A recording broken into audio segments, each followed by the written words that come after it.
Bonjour et bienvenue à tous pour notre deuxième débat, cette deuxième émission de la web télé du mouvement commun. On va commencer d'abord par rappeler le principe de notre débat et d'abord dire que nous ne sommes pas un débat spectacle, un débat aux positions connues d'avance comme on en voit trop souvent, comme c'est souvent le cas. Nos invités n'ont pas d'auto-promo, nos invités n'ont rien à vendre a priori. Nous vous proposons un débat avec des clés pour mieux saisir tel ou tel sujet de société, un débat avec des voix, parfois des avis qui s'opposent ou bien qui se complètent pour se faire votre propre idée sur tel ou tel sujet. Nous avons choisi aujourd'hui de parler d'un vaste sujet, un sujet technique, mais qui vous concerne a priori, qui vous concerne dans votre vie quotidienne, qui nous concerne, nous citoyens. C'est la révision de la Constitution, et plus spécifiquement deux sujets, la déchéance de nationalité et l'état d'urgence. Avec nous, pour en parler, Laurence Blissant, qui est juge d'application des peines à Bobigny, dans Seine-Saint-Denis, et qui est secrétaire général du syndicat de la magistrature. Bonjour. Bonjour. Avec nous également Yves-Charles Zarka, vous êtes philosophe et professeur à la Sorbonne, directeur de la revue Cité. Bonjour. Merci à tous les deux d'abord d'avoir accepté l'invitation. Une question globale peut-être pour commencer, je m'adresse à vous, Yves-Charles Zarka. Tous les moyens sont-ils bons pour lutter contre le terrorisme? Doit-on se résigner à rogner quelques-unes de nos libertés pour combattre le terrorisme? Et je pose exactement la question en ces termes parce que je sais que vous n'êtes pas d'accord et qu'il ne faut pas opposer justement sécurité et liberté. Est-ce que vous pouvez nous en dire plus? Il y a deux questions dans la vôtre. Dans votre question, la première, peut-on utiliser tous les moyens? Certainement pas. On ne peut pas utiliser tous les moyens, parce que tous les moyens, ça impliquerait des moyens qui seraient inadmissibles, qui seraient par exemple les moyens de ceux même qui commettent des attentats terroristes, islamistes, comme on en voit malheureusement trop souvent un peu partout dans le monde, et particulièrement ici. Donc, première question, non, on ne peut pas utiliser tous les moyens. Deuxièmement, est-ce qu'on peut se laisser rogner de la liberté pour... Alors, comme je l'ai dit, et je le répète, je l'ai dit dans un article du Monde la semaine dernière, c'est une question qui est extrêmement mal posée. Absolument mal posée. Comment vous voulez être libre sans sécurité? Ça n'existe pas. Si vous n'avez pas la possibilité, si les voies publiques ne sont pas sécurisées, vous ne pouvez pas vous promener. Si l'école où vous emmenez vos enfants n'est pas sécurisée, vous ne pouvez pas emmener vos enfants. Et je peux décliner cela à l'infini. Il n'y a pas de liberté sans sécurité. Ça veut dire qu'il y a un certain rapport de la sécurité à la liberté. La sécurité, c'est la condition même de la liberté. Et la sécurité devient évidemment compromettante quand elle devient elle-même la fin. Et inversement, la liberté est aussi condition de la sécurité, parce qu'on n'a la sécurité que dans un état de droit, c'est-à-dire un état qui garantit les libertés. Dans un état qui n'est pas de droit et qui ne garantit pas les libertés, vous n'êtes pas en sécurité. Prenez les régimes, comme il en existe beaucoup, il n'existe pas d'état de droit, les individus, ils ne sont pas en sécurité, ils ont peur quand on tape à leur porte, ils se demandent ce qui va arriver. Donc il ne faut pas se méprendre, il y a un lien intrinsèque de la liberté et de la sécurité. J'ai lu, quelques jours avant que j'écrive mon article, un article dans Le Monde d'une page entière, accordé à un pseudo-philosophe qui nous explique que voilà, l'état d'urgence va amener la France à se passer d'un état de droit à un état de sécurité. C'est une stupidité lamentable.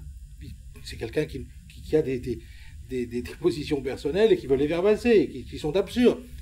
Voilà, donc c'est pas parce que l'état d'urgence n'est pas du tout une remise en cause de la démocratie. D'abord, premièrement, l'état d'urgence, il se trouve dans la Constitution, article 16 de la Constitution. Malheureusement, cet article est très évasif, très flou. Il dit que le président de la République peut prendre les moyens nécessaires en fonction de la situation. Bon, il dit rien de plus. En revanche, l'introduction de l'état d'urgence dans la Constitution permettrait, à mon avis, mais c'est la condition, de définir quelles sont les mesures qui peuvent être prises dans une situation exceptionnelle dans le cadre d'une défense des droits fondamentaux, c'est-à-dire d'une défense de votre liberté, de la sienne et de la mienne. Voilà. Laurence Blissant, on va évidemment vous laisser la parole sur cette question. Est-ce que 2016 pour vous sera une année liberticide? Malheureusement, ce qui est certain, c'est que depuis plusieurs années, notamment sous l'effet de l'antiterrorisme et d'une certaine doctrine politique à l'œuvre, on voit bien qu'il y a une érosion continue des libertés. Et je dirais que sur la question liberté-sécurité, je serais d'accord pour dire que le débat est mal posé, mais le débat est mal posé parce qu'on a tendance à dire qu'il faudrait plus de sécurité pour moins de liberté. Et comme si, en fait, on augmentait l'un et on réduisait l'autre. D'abord, il y a une difficulté à considérer la sécurité comme une réalité, alors que ce dont on parle, ce sont des mesures sécuritaires, des mesures qui visent à la sécurité. Elles n'équivalent pas à la sécurité. La deuxième chose, c'est, en réalité, l'équilibre, il doit être fait entre des atteintes aux libertés, qui sont faites au nom de la lutte contre des infractions, et notamment contre des infractions terroristes, et les garanties qui y sont associées. Et c'est là qu'il faut trouver un équilibre dans une société démocratique. Or, cet équilibre-là, il ne va pas se trouver intrinsèquement dans le fait d'inscrire des mesures dans la loi ou dans la Constitution. Et la constitutionnalisation ne rend pas légitime un régime juridique qui, pour nous, sort de l'équilibre démocratique, simplement parce que c'est dans un texte qui est un texte au sommet de la hiérarchie des normes. L'état de droit, ça n'est pas que l'état du droit, ça n'est pas ce qui est dans le droit. L'état de droit, c'est un système institutionnel dans lequel l'action du pouvoir est limitée. Elle est limitée notamment par les principes de séparation des pouvoirs, dans lesquels les pouvoirs se répondent mutuellement. Elle est limitée par la loi, mais dans lesquels aussi les pouvoirs qui sont donnés à l'exécutif, par exemple, s'inscrivent dans un équilibre et s'inscrivent dans un cadre dans lequel il y a des limitations, il y a des contrôles, il y a notamment un contrôle juridictionnel indépendant sur les mesures d'atteinte aux libertés. Et pour nous, l'état d'urgence auquel nous nous opposons est une dérive dans un état de droit. Je m'explique. Il est légitime, dans une démocratie, que des personnes qui ont commis des actes terroristes ou qui préparent des actes terroristes puissent faire l'objet d'atteintes à leur liberté, que ce soit au stade de l'enquête ou au stade où ils sont susceptibles d'être mis en examen. C'est-à-dire que, sur la base d'une enquête policière, qui est basée sur des renseignements, un juge intervient pour déterminer qu'une personne a tenté ou prépare une infraction pénale. Le cadre est clair. Il peut dès lors faire l'objet d'une mesure, par exemple de la détention provisoire, une mesure très lourde de privation de liberté, dans ce cadre-là, et un jour être jugé, et on déterminera s'il est coupable ou non.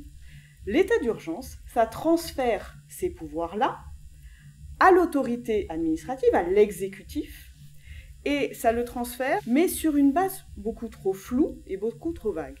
On n'est pas sur une infraction pénale, qui est définie dans la loi, qui est très claire. On est sur un comportement suspect, sur un risque de trouble à l'ordre public. Et on a un dévoiement qui a été très bien décrit par un certain nombre, notamment de professeurs de droit pénal, sur une logique où, par souci de sécurité, on verse dans la prédiction, en fait, et dans l'idée qu'il faudrait toujours intervenir de manière préventive avec le risque.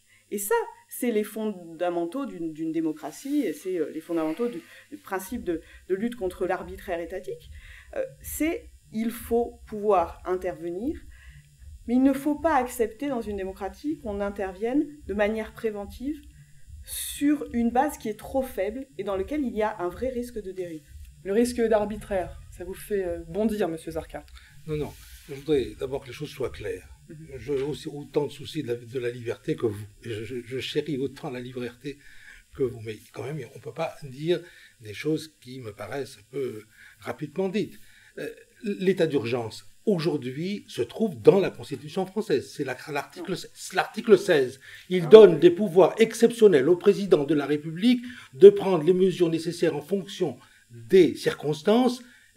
Et donc, il donne ces pouvoirs au président de la République, comme je l'ai dit tout à l'heure, des pouvoirs très flous. Pourquoi vous dites non? Pardonnez-moi, je vous coupe. Non, mais vous dites non? on peut sortir L'article 16, c'est les pleins pouvoirs au président de la République. Oui, absolument. Ça n'est pas du tout l'état d'urgence. L'état d'urgence est un régime législatif. C'est la loi du 3 avril 1955, qui a été modifiée par ordonnance en 1960. Ça a été soumis partiellement au Conseil constitutionnel en 85, puis ça a été soumis au Conseil d'État en 2005, et très clairement, là, il n'y a pas, et c'est une question, mais c'est une question assez technique en matière de hiérarchie des normes, il n'y a pas aujourd'hui de socle constitutionnel, de réel enracinement constitutionnel de l'état d'urgence. Il y a ces deux régimes d'exception que sont l'article 16 et l'article 36, qui sont des régimes absolument distincts de celui de l'état d'urgence. Non, mais l'article 16 dit, je m'en souviens pas par cœur, mais il dit explicitement qu'en fonction des circonstances exceptionnelles, les pleins pouvoirs peuvent être donnés au président de la République. Il dit ça. Si vous n'avez pas des circonstances exceptionnelles, l'état d'urgence, je ne vois pas comment on pourrait le qualifier. Donc ce sont des circonstances exceptionnelles comme celles que nous vivons aujourd'hui. La vraie question, elle n'est pas là. La vraie question est, est-ce qu'une démocratie est capable de se maintenir son régime, maintenir ses valeurs dans un état exceptionnel. Il y a eu le 7 janvier, il y a eu le 8 janvier, il y a eu le 9 janvier des massacres épouvantables. Bon, les mesures qui ont été prises, visiblement, n'étaient pas suffisantes. On a eu le 13 novembre, pardon, j'étais en Chine, mais ça m'a pas empêché de réagir, qui a été calamiteux dans le monde entier. Tout le monde n'a pas compris ce qui s'est passé et comment des choses comme ça étaient possibles. Donc, la question est de savoir comment une démocratie peut répondre à des circonstances exceptionnelles. Donc, la question est la suivante. Est-ce que... Alors, la question est évidemment le contrôle juridique des actes de police, par exemple, et des contrôles policiers. Ça, je vous comprends parfaitement. Simplement, il peut y avoir aussi le principe d'un contrôle a posteriori.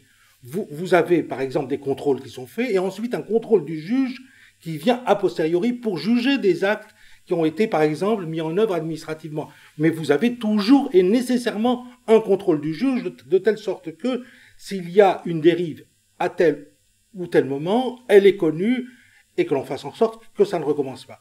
Pour la prévention, mais qu'est-ce que vous voulez? Vous voulez juger les terroristes seulement quand ils ont commis des meurtres? Vous voulez pas les attraper avant? Ça n'est pas possible. Ça n'est pas possible. Alors chaque fois qu'on va avoir des actes de massacre, parce qu'il s'agit bien de ça, 130 morts au Bataclan et alentour, et ensuite on va chercher les gens et on va les juger. Non. Bien entendu qu'il faut qu'il y ait des mesures préventives, contrôlées, bien entendu juridiquement, que ce contrôle se fasse a priori ou qu'il se fasse a posteriori, mais contrôlé juridiquement. C'est pas moi qui vais dire qu'il faut transférer les pouvoirs du juge à l'administration, au préfet ou à la police. Yves-Charles Zarka, si l'état d'urgence devait devenir la norme, s'il était prolongé, on ne sait pour combien de temps, est-ce que ça ne poserait pas de problème pour les citoyens, puisque c'est à eux qu'on s'adresse? Mais évidemment, mais l'état d'urgence n'a pas à être permanent. Il n'a pas à être permanent. C'est en fonction d'une urgence particulière, dans une situation particulière. Donc l'état d'urgence, il est nécessairement limité.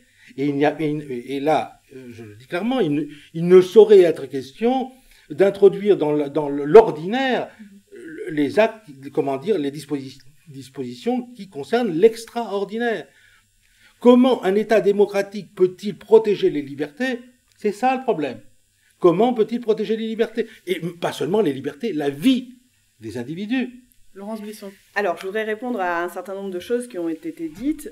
D'abord parce que cette question de est-ce que l'état d'urgence va devenir permanent, elle n'est pas complètement absurde, dans la mesure où, d'une part, le projet de loi constitutionnelle n'envisage aucune limitation dans le temps de ce dispositif de l'état d'urgence, et que, d'autre part, vient de nous être soumis par le ministère de la Justice, notamment, un texte dans lequel des dispositions de l'état d'urgence, notamment des assignations à résidence prononcées par le ministre de l'Intérieur, sont en passe d'intégrer le droit commun. Donc d'abord, c'est une première question. Mais je voudrais rebondir sur quelque chose qui est la question de la prévention.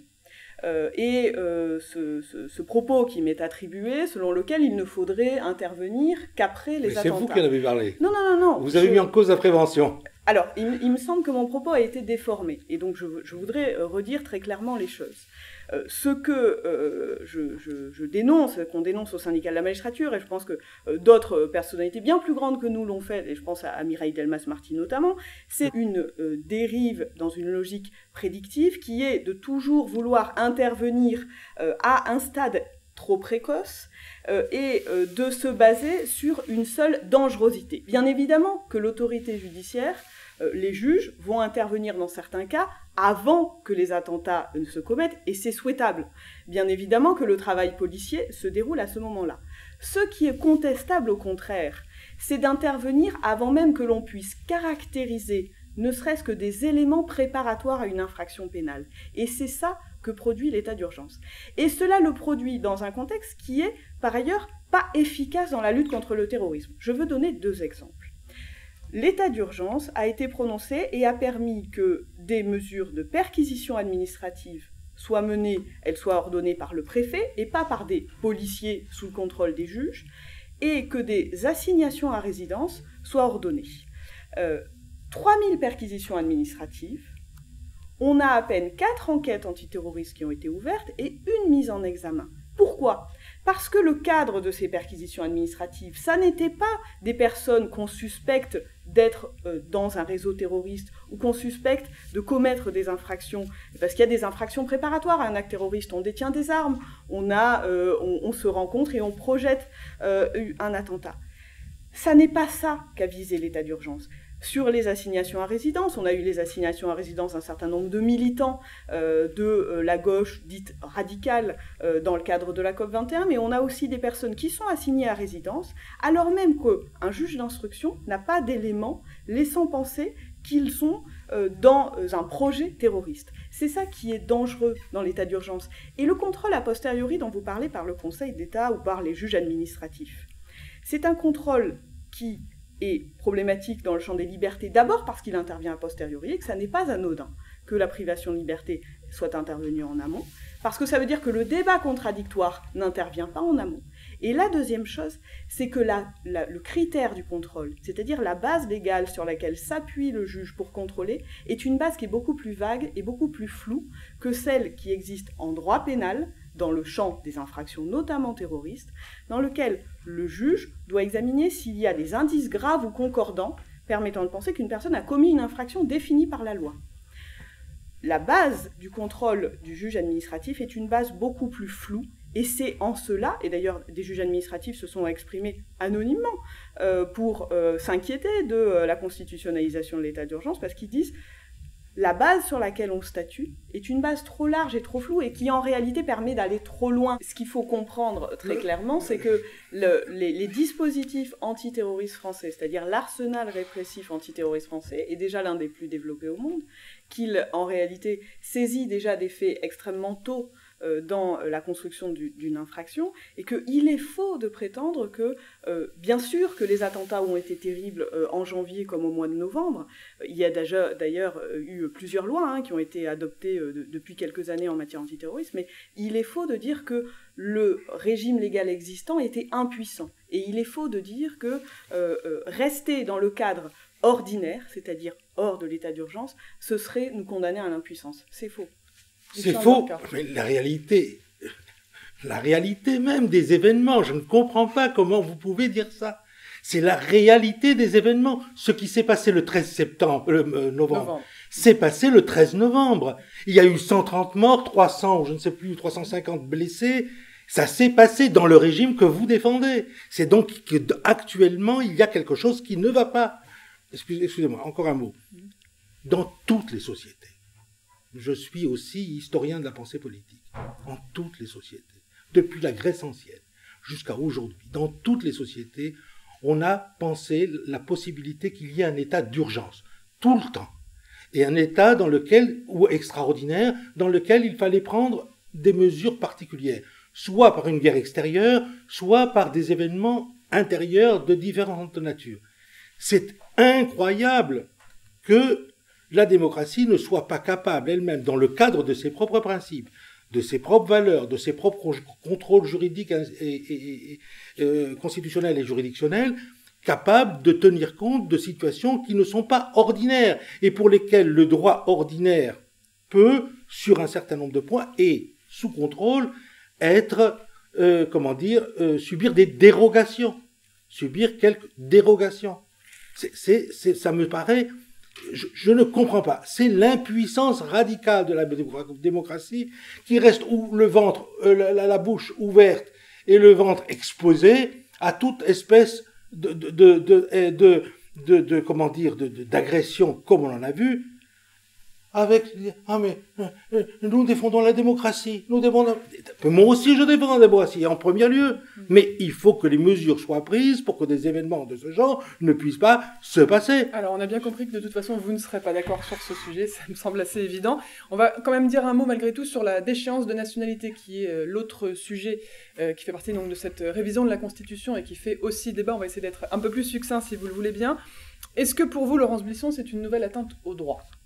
En tout cas, pour nous, sanctionner les actes de terrorisme par une déchéance de nationalité à l'égard des binationaux uniquement, puisque il n'est pas possible de rendre des personnes apatrides. Et si la gauche a sombré dans ce débat, dans une volonté de résoudre la question de la rupture d'égalité, ça a été quand même un moment assez absurde. Ce que nous disons, c'est que très clairement, la question de la nationalité n'a pas grand-chose à voir avec la peine qui doit être la peine encourue, et qui est très lourde. En réalité, les sanctions sont très lourdes des tribunaux lorsqu'une personne a commis un acte de terrorisme. Au demeurant, quel signe est-ce qu'on envoie ? Lorsque l'on dit que la lutte contre le terrorisme est une lutte transnationale, puisque les attentats terroristes nous touchent, nous, très violemment, mais touchent aussi un certain nombre de pays, et notamment les pays dont sont originaires les binationaux qui sont visés dans l'imaginaire et dans le discours politique. Quel discours est-ce que l'on renvoie lorsque l'on dit « Eh bien, très bien, ces personnes sont nées en France, mais elles sont binationales pour avoir des origines, que leurs parents ont une nationalité d'un autre pays, on imagine bien que les pays visés sont les pays du Maghreb. Eh bien, on va renvoyer ces personnes qui sont donc des terroristes, qui ont été condamnés pour cela, on va les renvoyer dans ce pays. Mais quel message renvoie-t-on et quelle logique renvoie-t-on en matière de lutte contre le terrorisme ? Nous y sommes fortement hostiles parce que c'est une mesure qui est discriminatoire, qui rompt le principe d'égalité.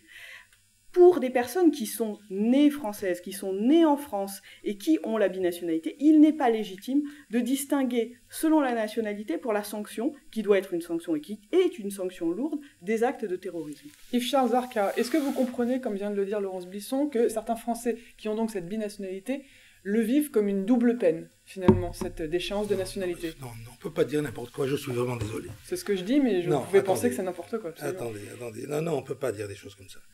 Écoutez-moi, personnellement, mais contrairement à ce qui vient d'être dit, je pense qu'il faudrait que la destitution de nationalité couvre que les Français parce qu'il y a la composition par droit du sang, c'est-à-dire que là, les parents sont français, donc l'enfant devient français, par droit du sol ou par nationalité. Qu'il y ait une équité totale, une égalité totale quant à la déchéance de nationalité, comme il y a une égalité... pour tout le monde. Comme il y a une égalité totale dans la nationalité. La nationalité, ce n'est pas un droit de l'homme.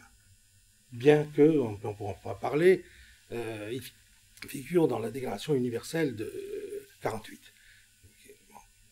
Si vous voulez parler de ça, je n'hésiterai pas à le faire. Bon.